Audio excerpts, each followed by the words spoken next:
പ്രിയരെ നമസ്കാരം. ശിവപുരാണത്തിൻ്റെ 12ാം ദൃശ്യശ്രവ്യത്തിലേക്ക് ഏവർക്കും ഹൃദ്യമായ സ്വാഗതം. ഈ ഭാഗത്തിൽ ശിവപുരാണത്തിൻ്റെ 3ാം അധ്യായമായ കോടിരുദ്ര സംഹിതയുടെ 17ാം ഭാഗം മുതൽ 28ാം ഭാഗം വരെ ഉൾപ്പെടുത്തുന്നു. കോടിരുദ്ര സംഹിതയുടെ 17ാം ഭാഗത്തിൽ നാഗേശ്വര ജ്യോതിർലിംഗത്തിൻ്റെ ഉത്ഭവത്തെക്കുറിച്ച് വിവരിക്കുന്നു. പുരാതന കാലത്ത് ദാരുകൻ എന്നൊരു രാക്ഷസൻ ജീവിച്ചിരുന്നു. അവൻ്റെ ഭാര്യയുടെ പേര് ദാരുക എന്നാണ്. ആ പ്രദേശത്തെ ജനങ്ങളെ അവൻ നിരന്തരം പീഡിപ്പിച്ചുകൊണ്ടിരുന്നു. പ്രദേശവാസികളെല്ലാം സംയുക്തരായി ഔർവൻ എന്നും അറിയപ്പെടുന്ന ഔർഷൻ എന്ന മഹർഷിയുടെ അടുക്കൽ പോയി അവരുടെ ദുരിതങ്ങൾ വിവരിച്ച് ദാരുകനിൽ നിന്നുള്ള ഭീഷണി അവസാനിപ്പിക്കാൻ അഭ്യർത്ഥിക്കുന്നു. അവരുടെ കഷ്ടപ്പാടുകൾ വളരെ പെട്ടെന്ന് അവസാനിപ്പിക്കുമെന്ന് ഔർഷൻ അവർക്ക് ഉറപ്പു നൽകി. അതിനായി അദ്ദേഹം തപസ് അനുഷ്ഠിച്ചു. കഠിനമായ തപസ്സിൽ സന്തുഷ്ടരായ ദേവന്മാർ അദ്ദേഹത്തിൻ്റെ മുൻപാകെ പ്രത്യക്ഷപ്പെടുന്നു. മുനി ദേവന്മാരോട് അസുരനെ കൊല്ലുവാൻ അപേക്ഷിച്ചു. ദേവന്മാർ അസുരന്മാരുമായി യുദ്ധം ചെയ്യുവാൻ പോയി. ആ പോരിനിടെ അസുരന്മാർക്ക് മുറിവേറ്റതിനാൽ അവരുടെ ജീവൻ നിലനിർത്തുവാനുള്ള മാർഗത്തെക്കുറിച്ച് അസുരന്മാർ ആലോചിക്കുവാൻ തുടങ്ങി. ദാരുകന്റെ ഭാര്യയായ ദാരുകയ്ക്ക് പാർവതി ദേവിയിൽ നിന്ന് ഒരു വരം ലഭിച്ചിരുന്നു. അതിൻ്റെ ഫലമായി അവൾക്ക് അഭൂതപൂർവമായ ശക്തി ലഭിച്ചു. അവൾ ഒരു കാട് മുഴുവനായി വഹിച്ചുകൊണ്ട് കടലിൻ്റെ നടുവിൽ സ്ഥാപിക്കുന്നു. അങ്ങനെ ദേവന്മാരുടെ ആക്രമണ ഭീഷണിയിൽ അസ്വസ്ഥരാകാതെ അവിടെ അസുരന്മാർ ജീവിച്ചു. ഒരു ദിവസം കടലിലൂടെ സഞ്ചരിക്കുന്ന നിരവധി നൗകകൾ അവർ കണ്ടു. അതിൽ ധാരാളം ആളുകളുമുണ്ടായിരുന്നു. അവരെയെല്ലാം അസുരന്മാർ ബന്ദികളാക്കി. ശിവഭഗവാന്റെ അനിഷേധനായ ഭക്തനായ സുപ്രിയൻ എന്നൊരാളും അവരിലുണ്ടായിരുന്നു. തടവിലാക്കപ്പെട്ടിട്ടും നിത്യേനയുള്ള ശിവാരാധനയ്ക്ക് അദ്ദേഹം ഭംഗം വരുത്തിയില്ല. ബാക്കിയുള്ളവരും അദ്ദേഹത്തിൻ്റെ ഭക്തിയിൽ സ്വാധീനിക്കപ്പെട്ടു. എല്ലാവരും ശിവനെ ആരാധിക്കാൻ തുടങ്ങി. അങ്ങനെ 6 മാസം കഴിഞ്ഞു.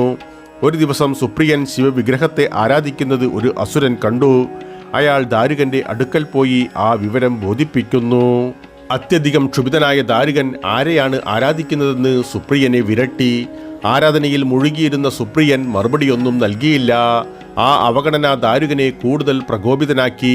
സുപ്രിയനെ വധിക്കുവാനൊരുങ്ങിയ ദാരുകന്റെ മുൻപിലേക്ക് ശിവൻ പ്രത്യക്ഷപ്പെട്ട് അസുരനെ വധിച്ചു. ഭർത്താവിൻ്റെ വിയോഗവാർത്ത ദാരുകയെ അത്യധികം സങ്കടത്തിലാഴ്ത്തി. അവൾ പാർവതിയെ സമീപിച്ച് ശിവൻ എൻ്റെ ഭർത്താവിനെ എന്തിനു വധിച്ചുവെന്ന് ചോദിച്ചു. ഉടൻ പാർവതി ശിവനെ സന്ദർശിക്കുകയും ഇരുവരും സംയുക്തരായി അവരുടെ ആദരണീയരായ ഭക്തരുടെ സംരക്ഷണത്തിനായി അവരെ അവിടെ തന്നെ പ്രതിഷ്ഠിക്കുവാൻ തീരുമാനിക്കുന്നു. അങ്ങനെ അവിടെ നാഗേശ്വര ജ്യോതിർലിംഗം നിലവിൽ വന്നു. രാമേശ്വര ജ്യോതിർലിംഗത്തിൻ്റെ ഉത്ഭവം. സീതയെ രാവണൻ ലങ്കയിൽ തടവിലാക്കിയതായി ഹനുമാൻ വാർത്ത കൊണ്ടുവന്നതിന് ശേഷം ശ്രീരാമൻ ഒരു വലിയ സൈനിക സന്നാഹവുമായി ലങ്കയെ ലക്ഷ്യം വെച്ചു. സമുദ്രതീരത്തെത്തിയപ്പോൾ കടൽ താണ്ടുന്നതിലെ പ്രശ്നങ്ങളെ അദ്ദേഹം അഭിമുഖീകരിക്കുന്നു. ശ്രീരാമൻ ശിവന്റെ ഒരു പാർത്ഥിവ ലിംഗം ഉണ്ടാക്കി അതിനെ ആരാധിച്ചു. ഭഗവാൻ ശിവൻ അദ്ദേഹത്തിൽ പ്രസാദിച്ച് പ്രത്യക്ഷപ്പെട്ടുകൊണ്ട് ശ്രീരാമൻ വിജയം കൈവരിക്കട്ടെ എന്ന് അനുഗ്രഹിച്ചു. അദ്ദേഹം ആരാധന നടത്തിയ പാർത്ഥിവ ലിംഗത്തിൽ സ്വയം പ്രതിഷ്ഠിക്കാൻ ശ്രീരാമൻ ശിവനോട് അഭ്യർത്ഥിക്കുന്നു. ശിവനത് അംഗീകരിച്ചതിന് പ്രകാരം രാമേശ്വര ജ്യോതിർലിംഗം നിലവിൽ വന്നു. ദുഷ്മേശ്വര ജ്യോതിർലിംഗം അഥവാ കൃഷ്ണേശ്വര ജ്യോതിർലിംഗത്തിൻ്റെ ഉത്ഭവം. ഭരദ്വാജ മഹർഷിയുടെ വംശത്തിൽപ്പെട്ട സുധർമ്മൻ എന്നൊരു ബ്രാഹ്മണൻ ജീവിച്ചിരുന്നു. ശിവന്റെ അതീവ ഭക്തനായ അദ്ദേഹത്തിൻ്റെ പത്നിയായിരുന്നു സുദേഹ. ഈ ദമ്പതികൾക്ക് പുത്രന്മാരില്ലായിരുന്നു. സുദേഹയ്ക്ക് ഒരു പുത്രൻ വേണമെന്ന ആഗ്രഹമുണ്ട്. ഭർത്താവിനോടവൾ ആ ആഗ്രഹം പ്രകടിപ്പിക്കുന്നു. പക്ഷേ പത്നിയുടെ അപേക്ഷ അദ്ദേഹം ചെവിക്കൊണ്ടില്ല. ഒരു ദിവസം സുദേഹ കൂട്ടുകാരോടൊപ്പം വിനോദയാത്രയ്ക്ക് പോയി. യാദൃച്ഛികമായി അവർക്കിടയിൽ വഴക്ക് രൂപപ്പെട്ടു. കൂട്ടാളികൾ അവളുടെ അവസ്ഥയെ കളിയാക്കുന്നു. സുദേഹയ്ക്കതിൽ അതിയായ വിഷമം തോന്നി. ആശ്രമത്തിൽ തിരിച്ചെത്തിയ ശേഷം മുഴുവൻ സംഭവവും അവൾ സുധർമ്മനോട് വിവരിച്ചു. ശിവന്റെ രൂപത്തിനു മുൻപിൽ പ്രാർത്ഥിച്ചുകൊണ്ട് സുധർമ്മൻ 2 പൂക്കളെടുത്ത് പത്നിക്ക് നേരെ എറിഞ്ഞു. വലത് കൈകൊണ്ട് എറിഞ്ഞ പുഷ്പം അവൾ എടുത്താൽ തീർച്ചയായും പുത്രൻ ജനിക്കുമെന്നായിരുന്നു അദ്ദേഹത്തിൻ്റെ കണക്കുകൂട്ടൽ. ഇടത് കൈകൊണ്ട് എറിഞ്ഞ പുഷ്പമാണ് എടുക്കുന്നതെങ്കിൽ പുത്രലബ്ധിക്കുള്ള സാധ്യതയില്ല. നിർഭാഗ്യവശാൽ സുധർമ്മൻ ഇടത് കൈകൊണ്ട് എറിഞ്ഞ പുഷ്പം സുദേഹ എടുത്തു. നീ ഒരിക്കലും ഒരു അമ്മയാകാൻ പോകുന്നില്ലെന്ന് സുധർമ്മൻ അവളെ അറിയിക്കുന്നു. ശിവഭക്തിയിൽ ജീവിതം സമർപ്പിക്കാൻ അദ്ദേഹം അവളെ ഉപദേശിച്ചു. അമ്മയാകുവാൻ സാധ്യതയില്ലെന്ന് മനസ്സിലാക്കിയ സുദേഹ ഭർത്താവിൻ്റെ പിതൃത്വത്തിനായി 2ാമതൊരു വിവാഹം കഴിക്കാൻ സുധർമ്മനെ നിർബന്ധിച്ചു. എന്നാൽ സുധർമ്മൻ 2ാമതും വിവാഹം കഴിക്കാൻ വിസമ്മതിക്കുന്നു. സുദേഹ സ്വന്തം അനുജത്തിയായ ദുഷ്മയെ ആശ്രമത്തിലേക്ക് കൊണ്ടുവന്ന് മനസ്സില്ലാ മനസ്സോടെയാണെങ്കിലും സുധർമ്മനെ വിവാഹം കഴിപ്പിക്കുന്നു. ദുഷ്മ ഒരു യഥാർത്ഥ പതിവ്രതയാണെന്ന് തെളിയിച്ചു. ഭർത്താവിൻ്റെയും സഹോദരിയുടെയും സേവനത്തിൽ അവൾ മുഴുകി. ശിവന്റെ പാർത്ഥിവ ലിംഗത്തിൽ നിത്യേന ആരാധനയും നടത്തി. പൂജയ്ക്ക് ശേഷം പാർത്ഥിവ ലിംഗങ്ങളെ ഒരു കുളത്തിൽ നിമജ്ജനം ചെയ്യാറുണ്ടായിരുന്നു. അങ്ങനെ 1,00,000 പാർത്ഥിവ ലിംഗങ്ങളുടെ പൂജ പൂർത്തിയായപ്പോൾ ശിവൻ അവൾക്ക് ഒരു പുത്രനെ നൽകി അനുഗ്രഹിച്ചു.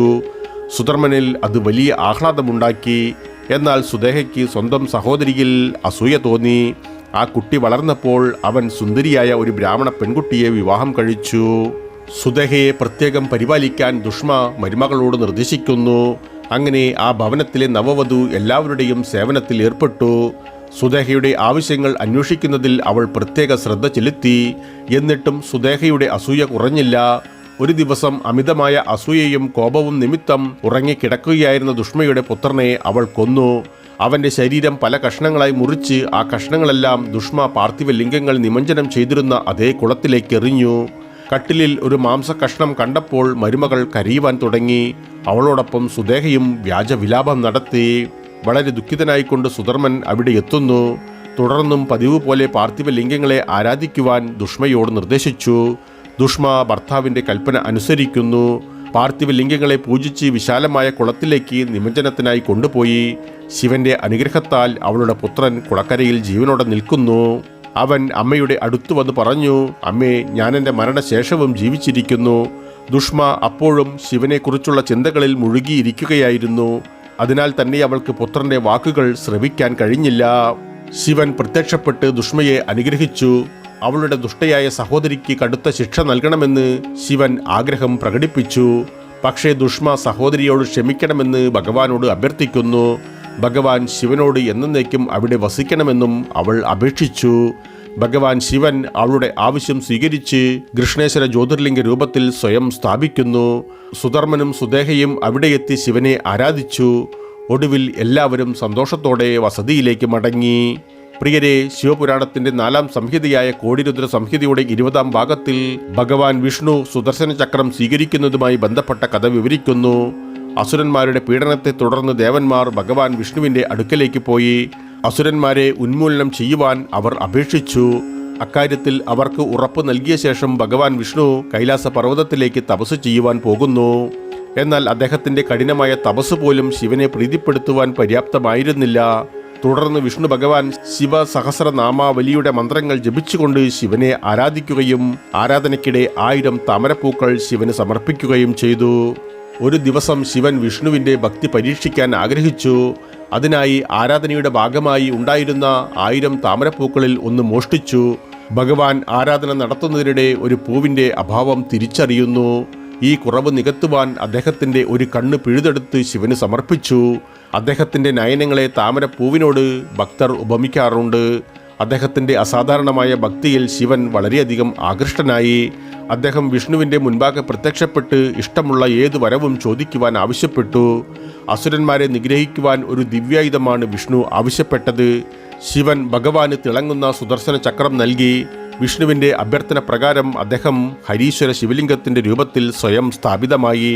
ഒടുവിൽ വിഷ്ണു സുദർശന ചക്രം ഉപയോഗിച്ച് അസുരന്മാരെ വധിച്ചു. വിഷ്ണു ഭഗവാൻ ശിവനെ ആരാധിക്കുന്നത് ശിവന്റെ 1000 നാമങ്ങൾ ഉപയോഗിച്ചാണെന്ന് സുതമഹർഷി ഋഷിമാരെ അറിയിച്ചു. ശിവന്റെ ചില സുപ്രധാന നാമങ്ങൾ ശിവൻ, ഹരൻ, മൃദൻ, രുദ്രൻ, പുഷ്കരൻ, പുഷ്പലോചൻ, അർത്തിഗമ്യൻ, സദാചാരൻ, ശർവൻ, ശംഭു, മഹേശ്വരൻ എന്നിങ്ങനെയാണ്.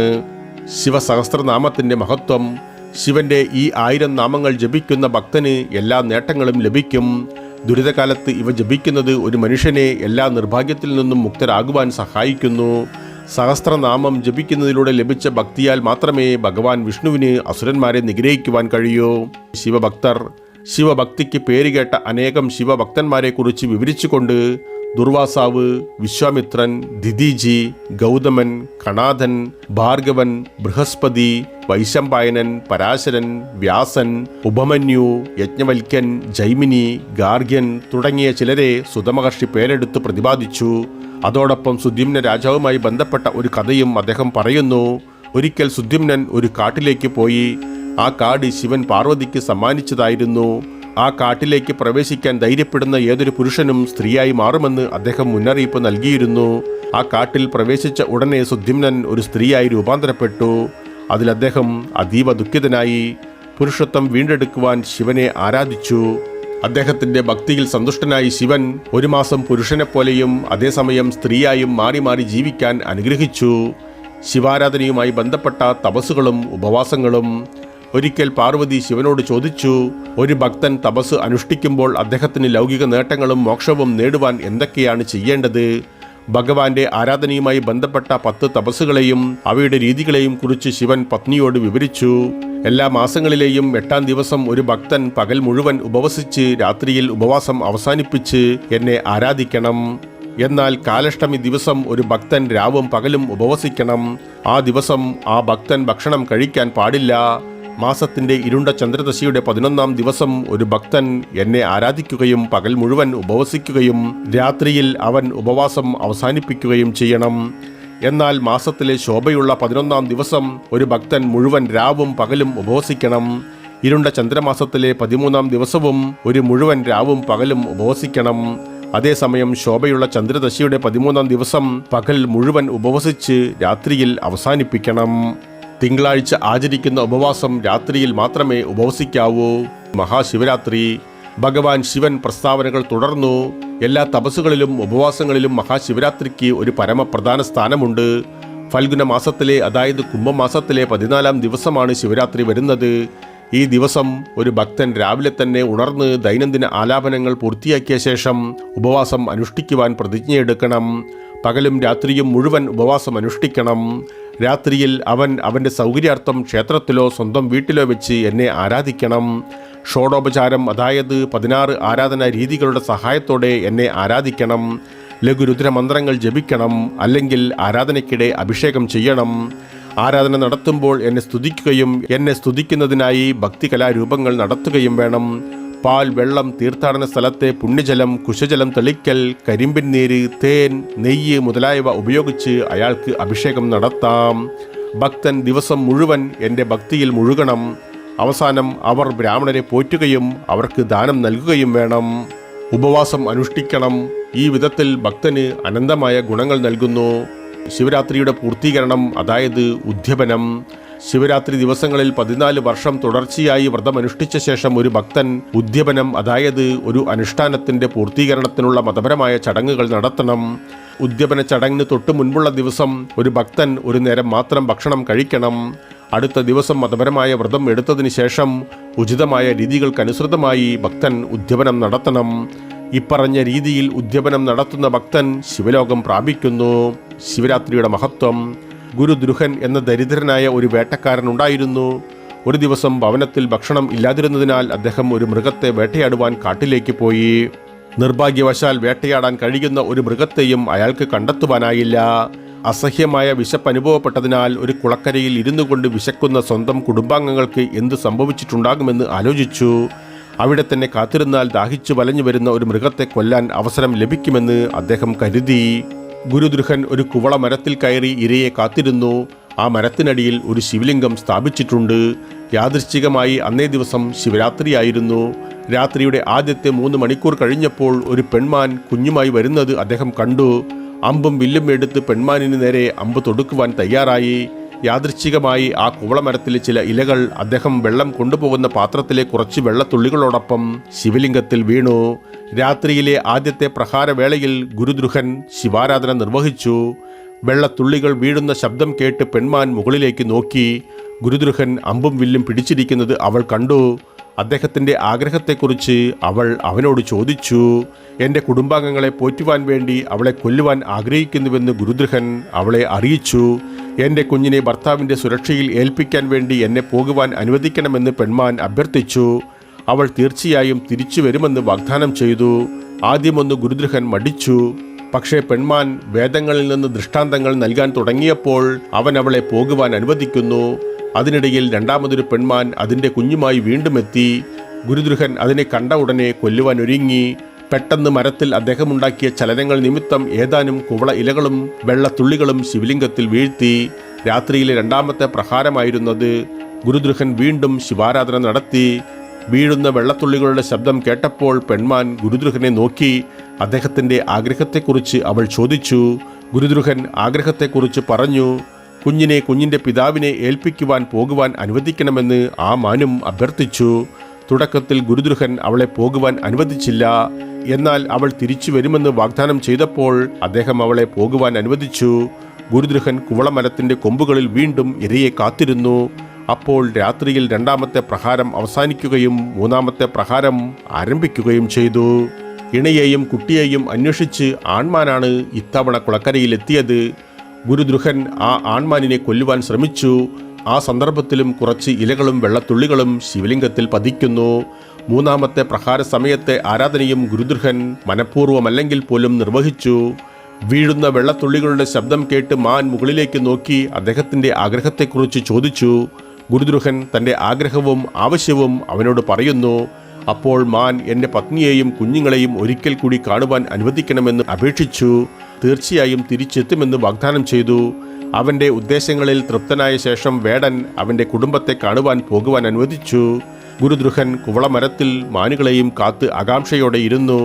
രാത്രിയുടെ മൂന്നാമത്തെ പ്രഹാരം അതിൻ്റെ അവസാനത്തോട് അടുക്കുകയായിരുന്നു. നാലാമത്തെ പ്രഹാരം ആരംഭിക്കുവാനും പോകുന്നു. പെട്ടെന്ന് ഗുരുദ്രുഹൻ 3 മാനുകളും കുളത്തിന് അരികിലേക്ക് വരുന്നത് കണ്ടു. 3 മൃഗങ്ങളുടെയും മാംസം ഒരുമിച്ച് ലഭിക്കുമെന്ന പ്രതീക്ഷയിൽ അദ്ദേഹം അത്യധികം സന്തോഷിച്ചു. വില്ലും അമ്പും ഉപയോഗിച്ച് തയ്യാറായി നിന്നു. കുവളമരത്തിൽ അദ്ദേഹം സൃഷ്ടിച്ച ചലനങ്ങൾ നിമിത്തം വീണ്ടും കുറച്ച് ഇലകളും വെള്ളത്തുള്ളികളും ശിവലിംഗത്തിൽ വീഴാൻ കാരണമായി. നാലാമത്തെ പ്രഹാരവേളയിലും ഗുരുദ്രുഹൻ ശിവാരാധന വിജയകരമായി പൂർത്തിയാക്കി. മാത്രവുമല്ല, ശിവരാത്രിയുടെ രാത്രി മുഴുവൻ അദ്ദേഹം ഉറക്കമിളച്ചിരുന്നു. ശിവരാത്രി ദിനത്തിൽ അനുഷ്ഠിച്ച വ്രതവും ശിവാരാധനയും ഗുരുദ്രുഹനെ ബോധോദയത്തിലേക്ക് നയിച്ചു. മാനുകളെ കൊല്ലണമെന്ന ചിന്ത ആ ഹൃദയത്തിൽ പിന്നെ ഉണ്ടായില്ല. ജ്ഞാനോദയം നേടാൻ സഹായിച്ച എല്ലാ മാനുകളോടും അദ്ദേഹം നന്ദി പറഞ്ഞു.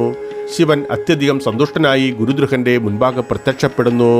അടുത്ത ജന്മത്തിൽ ശ്രീരാമനെ സേവിക്കുവാൻ അവസരം ലഭിക്കുമെന്നും നിഷാദൻ എന്ന പേരിൽ പ്രശസ്തനാകുമെന്നും ഗുരുദ്രുഹൻ അനുഗ്രഹിക്കപ്പെടുന്നു. ശ്രീരാമന്റെ അനുഗ്രഹത്താൽ മോക്ഷം ലഭിക്കുമെന്ന് ശിവൻ ഗുരുദ്രുഹനെ ആശീർവദിച്ചു. ശിവരാത്രി വ്രതത്തിന്റെ ഗുണങ്ങളെക്കുറിച്ച് വിവരിക്കുന്നതിനിടയിൽ സുതമഹർഷി ഋഷിമാരോട് പറഞ്ഞു. ശിവരാത്രി വ്രതം മനഃപൂർവ്വമല്ലാതെ അനുഷ്ഠിച്ചത് അത്തരം ഗുണങ്ങൾ നൽകുന്നുവെങ്കിൽ മനഃപൂർവ്വം അനുഷ്ഠിക്കുന്ന ഒരു വ്രതത്തെക്കുറിച്ച് ഒന്നും പറയേണ്ടതില്ലല്ലോ. സുതമഹർഷിയുടെ അഭിപ്രായത്തിൽ അത്തരമൊരു വ്രതം ലൗകിക സുഖങ്ങളും മോക്ഷവും നൽകുന്നു. മോചനത്തിന്റെ വിവിധ ഘട്ടങ്ങളെക്കുറിച്ച് സുതമഹർഷി ഋഷിമാരോട് പറയുന്നു. ഈ ലോകത്തിലെ ദുഃഖങ്ങളിൽ നിന്ന് ഒരു മനുഷ്യനെ മോചിപ്പിക്കാൻ കഴിവുള്ള 5 ഘട്ട മോചനങ്ങളുണ്ട്. 1 സാരൂപ്യം, അതായത് സർവശക്തനുമായുള്ള സാമ്യം. 2 സാലോക്യം, അതായത് പരമാത്മാവിൻ്റെ അതേ ആത്മീയ മണ്ഡലത്തിലോ ലോകത്തിലോ വാസം. 3 സന്നിധി, അതായത് സർവശക്തന്റെ സാമീപ്യത്തിൽ ജീവിക്കൽ.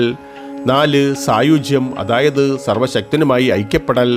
5 കാൽവല്യം, അതായത് ദൈവത്തോടുള്ള ഭക്തി. മോചനം നൽകാൻ കഴിയുന്നവൻ ശിവൻ മാത്രമാണ്. മറ്റ് ദേവതകളെ ആരാധിക്കുന്നതിലൂടെ ധർമ്മം, അതായത് പുണ്യം, അർത്ഥം, അതായത് സമ്പത്ത്, കാമം, അതായത് ആഗ്രഹം എന്നിവ നേടാൻ കഴിയും. എന്നാൽ ശിവനെ ആരാധിക്കുന്നതിലൂടെ മോചനം, ധർമ്മം, അർത്ഥം, കാമം ഇവ 4 നൽകുന്നു. സത്വം, രജസ്, തമസ് എന്നീ 3 പ്രാഥമിക ഗുണങ്ങളുടെ അധിപനാണ് ബ്രഹ്മാവ് എന്ന് വിശ്വസിക്കപ്പെടുന്നു. ശിവൻ ഈ 3 ഗുണങ്ങൾക്കും പ്രകൃതിക്കും അതീതനാണ്. അവൻ രൂപരഹിതനാണ്. നിരവധി ഋഷിമാരും ബ്രഹ്മാവ് പോലും ശിവൻ എന്ന ഈ നിഗൂഢത പരിഹരിക്കാൻ ശ്രമിച്ചിട്ടും പരിഹരിക്കപ്പെടാത്ത ഒരു നിഗൂഢതയായി തന്നെ ശിവൻ തുടരുന്നു. ശിവനിൽ പൂർണ്ണ ഭക്തി പുലർത്തുന്നതിലൂടെ ലഭിക്കുന്ന 5ാമത്തെ മുക്തിഘട്ടമാണ് കൈവല്യം. ആത്മജ്ഞാനം നേടുന്നത് വളരെ ദുഷ്കരമായ ഇന്നത്തെ കലിയുഗത്തിൽ ഭക്തി താരതമ്യേന എളുപ്പമുള്ള മാർഗമാണ്. ഭക്തിയെപ്പോലും 2 തരങ്ങളായി തിരിച്ചിരിക്കുന്നു. 1 സഗുണം, അതായത് രൂപത്തോടെ. 2 നിർഗുണം, അതായത് രൂപമില്ലാത്തത്. പൂർണ്ണമായ ഭക്തിയോടെ മനുഷ്യൻ ശിവനെ ആരാധിച്ചാൽ അയാൾക്ക് ആത്മജ്ഞാനം ലഭിക്കും. ഈ ലോകത്തിലെ ഓരോ വസ്തുവും ശിവന്റെ ശക്തിയുടെ പ്രകടനമല്ലാതെ മറ്റൊന്നുമല്ല. സൃഷ്ടി ആഗ്രഹിക്കുമ്പോൾ മാത്രമേ വികാസം കൈവരിക്കൂ. ശിവൻ സർവജ്ഞനാണ്, എന്നാൽ സ്വയം അദൃശ്യനാണ്. മരത്തിൽ ഇതിനകം തന്നെ നിലനിർത്തുന്നതും എന്നാൽ അത് ഉരച്ചതിന് ശേഷം മാത്രം ദൃശ്യമാകുന്നതുമായ അഗ്നി പോലെ. സർവവ്യാപിയാണെങ്കിലും ജ്ഞാനികൾക്ക് മാത്രമേ ഭഗവാൻ ശിവനെ അനുഭവിക്കാൻ കഴിയൂ. കാരണത്തിനും ഫലത്തിനും ഇടയിൽ വ്യത്യാസമില്ലാത്തത് നമ്മുടെ അജ്ഞത നിമിത്തമുള്ള തോന്നൽ മാത്രമാണ്. അതുപോലെ അജ്ഞനായ ഒരു മനുഷ്യന് സ്വന്തം ഇന്ദ്രിയങ്ങൾ ഉപയോഗിച്ച് സർവ്വവ്യാപിയായ ശിവനെ അനുഭവിക്കുവാൻ കഴിയില്ല. ജീവജാലങ്ങൾക്ക് അഹങ്കാരമുണ്ട്, പക്ഷേ ഭഗവാൻ ശിവൻ അഹങ്കാരമില്ലാത്തവനാണ്. ഒരു മനുഷ്യന് ജ്ഞാനിയാകുന്നതിലൂടെ അവൻ്റെ അഹങ്കാരത്തെ വിജയകരമായി കീഴടക്കുവാനും ഭഗവാൻ ശിവനുമായി ഒന്നിച്ചതിന് ശേഷം മോചനം നേടുവാനും കഴിയും. ഈ ജ്ഞാനം ഭഗവാൻ വിഷ്ണുവിന് ശിവനിൽ നിന്ന് ലഭിച്ചു. പിന്നീട് ഭഗവാൻ വിഷ്ണു അത് ബ്രഹ്മാവിന് വെളിപ്പെടുത്തി കൊടുത്തു. ബ്രഹ്മാവ് പിന്നീട് തൻ്റെ മാനസപുത്രനായ സനകനും മറ്റും അത് വെളിപ്പെടുത്തി കൊടുത്തു. മാനസപുത്രൻ ഈ ജ്ഞാനം നാരദനോടും നാരദൻ വ്യാസനോടും വെളിപ്പെടുത്തി. പ്രിയരെ, ഇതോടെ കോടിരുദ്ര സംഹിത എന്ന ശിവപുരാണത്തിൻ്റെ 4-ാം അധ്യായവും 12-ാമത് ദൃശ്യശ്രവ്യ വിസ്മയവും പര്യവസാനിക്കുന്നു. ഇപ്പോൾ നന്ദി, നമസ്കാരം.